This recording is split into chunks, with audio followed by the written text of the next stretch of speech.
आज हमने नेताजी भवन में 17 अप्रैल को एक कॉन्फ्रेंस आयोजित की थी। हमारे साथ जो हमारी कोर टीम के लोग हैं वो विभिन्न राज्यों से आए हैं।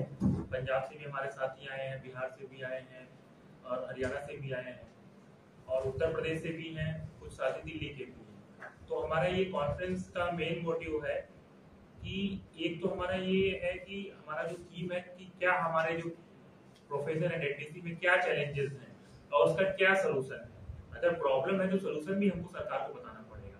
एक इशू है और हमारे यहाँ जैसे कि इंडिया में जो डेंटिस्ट्री है वो बहुत कॉस्टली है, क्योंकि जो चेयर और इंस्ट्रूमेंट की कॉस्ट बहुत ज्यादा है, उसमें जीएसटी भी है।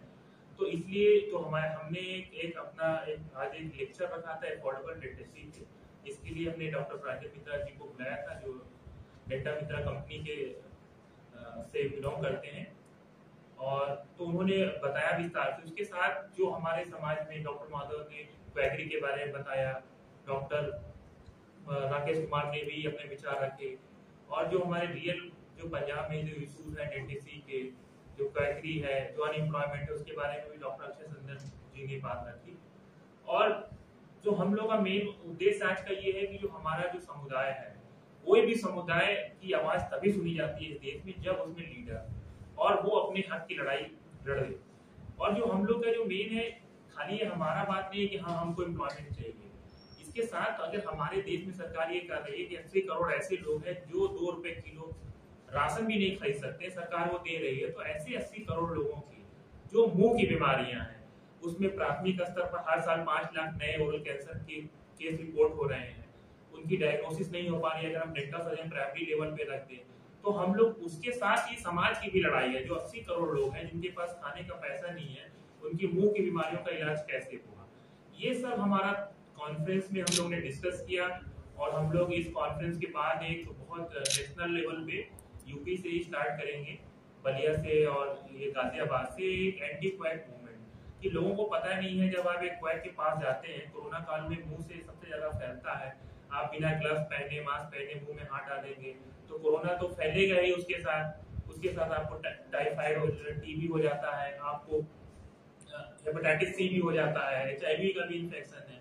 तो ये सब चीजें, और देश के पास सफिशिएंट डेंटल सर्जन है, ऐसा नहीं है कि देश में डेंटल सर्जन की कमी नहीं है, सरकार की इच्छा शक्ति नहीं है रखने की। और आज क्या हो रहा है कि सरकार जो अधिकारी हैं, जो सरकार में बैठे हैं, वो ये समझते ही नहीं है कि अगर हमने एक डिस्ट्रिक्ट हॉस्पिटल पे या एक कम्युनिटी सामुदायिक स्वास्थ्य केंद्र पर एक डेंटल सर्जन रख दिया, वो कुछ नहीं कर सकता। वहाँ पे 100 की ओपीडी है, तो एक डेंटल सर्जन, आप लोग खुद मीडिया से जुड़े हुए बंधु हैं हमारे, तो आप लोग खुद जानते हैं, आपने भी, कि एक डेंटिस्ट एक पेशेंट करने में भी आधा घंटा से 40 मिनट लगेगा, तो वो मैक्सिमम दिन में 5-6 पेशेंट कर सकता है, तो 100 को तो कर ही नहीं सकता। फिर एक जो काम हो भी सकता है, एक सिंपल जो कैरीज है, वो बाद में जाके सिस्ट भी बनेगी, एब्सेस होगा। ओरल कैंसर को अगर हम पहले ही निदान करें, डायग्नोसिस करें, तो फिर एम्स में क्यों चीरफाड़ करनी पड़ेगी, क्यों इतना मॉर्टेलिटी रेट बढ़ेगा।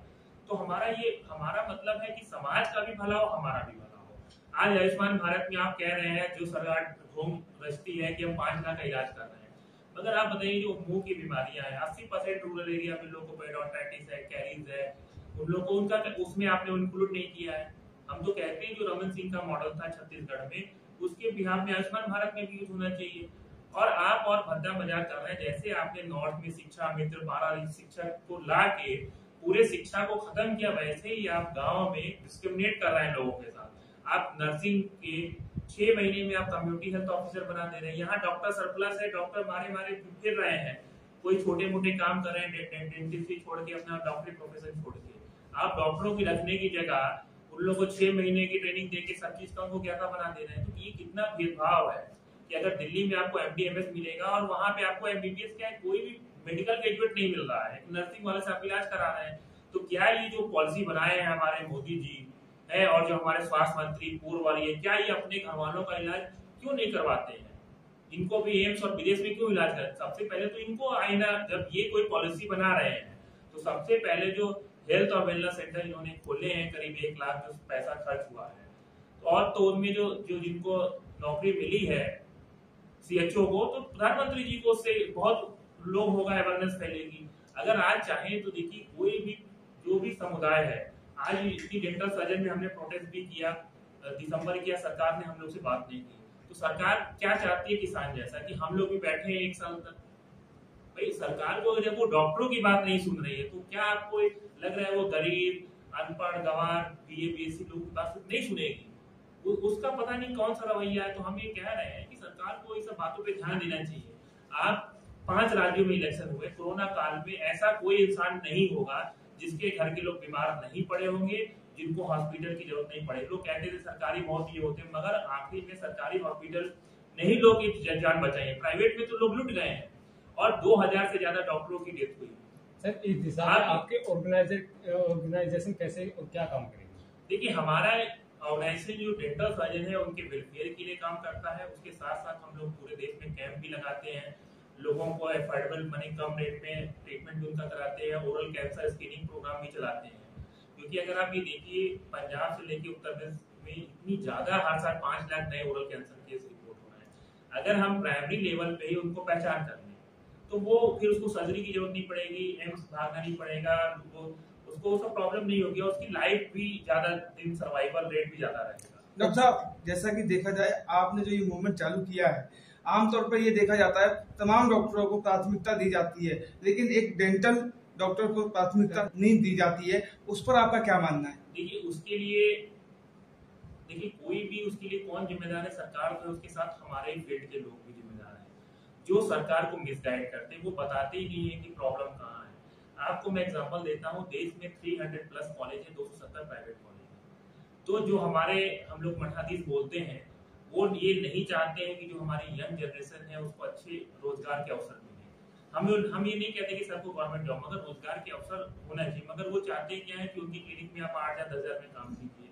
आज आप देखिए ऐसे ऐसे ग्रुप है जिनकी 300 क्लिनिक है, 300 ऐसे कंपनियां हैं जिनकी 300 क्लिनिक है। तो एक सिंगल चेयर वाला कहाँ से सर्वाइव करेगा? 700 करोड़ का वेंचर है, कोई 1000 करोड़ का है।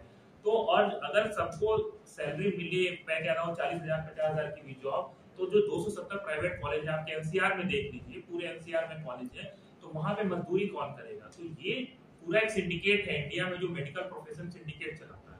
सर आपको लगता नहीं है जिस तरीके से प्राइवेटाइजेशन को लेकर के जितने भी बड़े बड़े हॉस्पिटल्स हैं वो अब छोटे छोटे जो क्लिनिक लेकर के बैठे हैं डेंटिस्ट, उनको बंद करने की कगार पे जो पॉलिसी बन रही है, इसको किस नजरिए से देखेंगे? ये आपने बहुत अच्छा प्रश्न किया। ये लोगों को अभी पता नहीं चल रहा है कि जो हमारी सरकार की पॉलिसी है, वो जो सिंगल चेयर जो डेंटिस्ट है जो मिडिल क्लास की, वो जो पहले रोजगार देते थे, 1-2 लोग को अपने क्लिनिक में रखते थे, अब वो खुद रोजगार पाने वाले बन जाएंगे। माने वो मैं तो सीधे कहता हूँ लेबर बन जाएंगे। आप अपनी क्लिनिक बंद करके जो नॉर्म्स आ रहे हैं, और उसके साथ मैं आपको एक और जो सरकार ने आयुष मिनिस्ट्री में जो आयुष के कोर्स में छेड़छाड़ की है और उसमें डेंटिस्ट्री इंक्लूड कर दी है, तो आने वाले समय में आपको 4-5 साल में आयुष डेंटल क्लिनिक मिलेगी।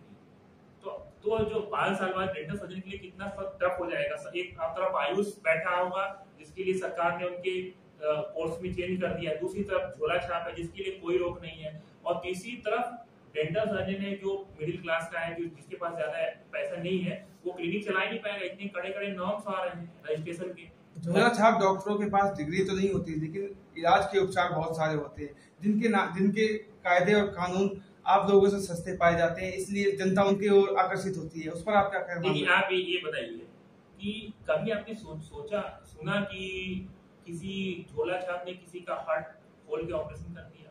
तो हमारी भी ब्रांच सर्जिकल है, ये मेडिसिनल ब्रांच नहीं है फिजिशियन का।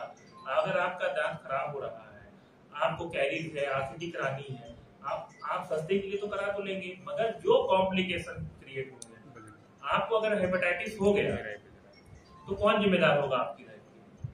ना आपके लिए उस समय आप झोला छाप की इलाज करेंगे ना, तो ना आपको कंज्यूमर कोर्ट में राहत मिलेगी, कहीं नहीं राहत मिलेगी। इससे संबंधित जो भी शिकायतें हैं आज तक आपने कभी सरकार को अवगत कराया क्या? देखिए हम लोग ने बार ऐसा, हम लोग इसको मैं तो लव लेटर बोलता हूँ, ऐसा इंडिया की कोई सरकार नहीं है 2019 से हम लोग ने कुछ नहीं तो 1000 लेटर भेजे होंगे।